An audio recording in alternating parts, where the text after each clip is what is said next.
ng bayan, maasahan anumang panahon. Gandang oras po sa ating lahat, narito ang update sa lagay ng panahon ngayon at sa susunod na 24 oras.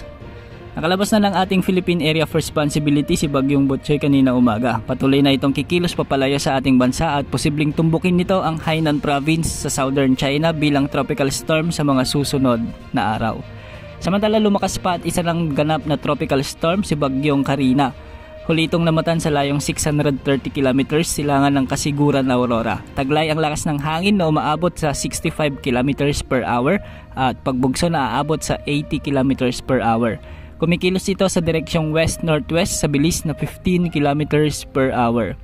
Inaasahan itong dadaan sa katubigan malapit sa extreme northern Luzon sa mga susunod na araw at hahatakin ang habagat na magdadala naman ng mga pag-ulan sa kanlurang bahagi ng Luzon sa susunod na 3 araw. Hindi naman inaalis ang posibilidad ng pagtataas ng tropical cyclone wind signal number 1 sa Batanes at sa silangang bahagi ng Cagayan.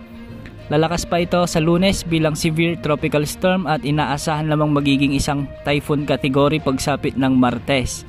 Posible naman itong lumabas ng ating area of responsibility pagsapit ng Huwebes at posibleng tumbukin nito ang Eastern China.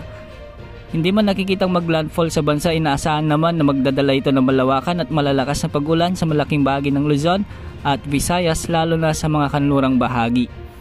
Dahil sa malawak na kaulapan nito at dahil sa posibleng maging peak intensity nito na typhoon category, asahan na maraming lugar sa Luzon ang maaapektuhan ng outer rain bands nito. Ayon sa Pag-asa, posible ang pagbaha dahil sa malalakas na ulan na dadalhin ng southwest monsoon na hilain naman ni Bagyong Karina. Para sa mga kababayan natin sa Western Luzon at Western Visayas kasama na ang Cordillera Region, samantalahin na ang magandang panahon dahil anumang araw sa susunod na linggo ay asahan na ang pagbuhos ng malalakas na ulan. Sa ngayon, asahan ang bagyang maulap hanggang sa maulap na panahon na may mga isolated rains sa halos buong bansa dahil sa hinahilang habagat ni Bagyong Karina. Bukas asahan na mas magiging malakas pa ang mga pag-ulan lalo na sa Calayan Islands at sa susunod na araw ay posible na rin ang mga malalakas na pag-ulan sa bahagi ng Calabarzon, Mimaropa, Bicol Region, Western Visayas, Zambales, Bataan at kasama na ang Metro Manila. Maging handa at maging alerto po tayo. Yan ang update sa lagay ng bagyo.